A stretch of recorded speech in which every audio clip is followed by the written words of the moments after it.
Just as the trajectory of remarkable material discoveries and inventions, especially in the last 100 or 200 years, has been unforeseeable for most of humanity, so also the manifestation of mental, psychological, and metaphysical insights have expanded exponentially, mostly unseen by the masses.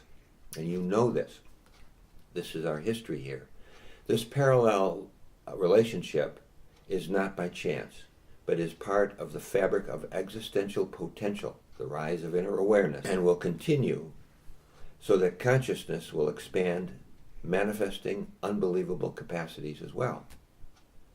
The wise in the world will learn to generate and enlist the latter, inner capacities. The ignorant and deluded will consume and worship the former, material distractions. Only those motivated by goodness and inner peace will be able to avail themselves of the spiritual realms and the benefits available for the taking in the realms of cosmic consciousness. Neither faith, belief, nor doubts will matter. Only goodness. What is goodness? And if there's goodness, then in defining that, you have to have something to compare it to. Correct. Evil. Goodness from the early languages, the early English was a replacement for God. Instead of saying God, they'd say good. And it began to become a concept. The same with the devil. Evil was a concept, and the D was added to it to personify it. So the question I had been asked earlier by a client, a student, is there such a thing? Is evil real? And I said, based on its definition, absolutely.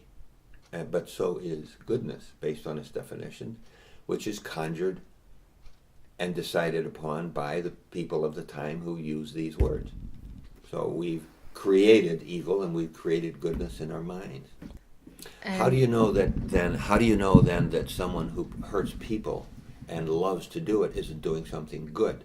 Because it feels good to them. Exactly, because it feels good to them. And how do we know then that that's not good? And the reason is because somebody is paying a price. Somebody is suffering. Goodness, we think of a basket of qualities for goodness, kindness, integrity, purity, clarity, honesty. We think someone who is good has virtue. And what does virtue mean? Well, virtue exercises peacefulness and contentment. And we think of evil causing disturbance and pain and suffering. So we think of goodness then as something that is cultivated, that we enjoy and gives us pleasure, as at least pleasure, and maybe even peace. So when we say goodness, what it means is then only the good will be able to acquire this stuff.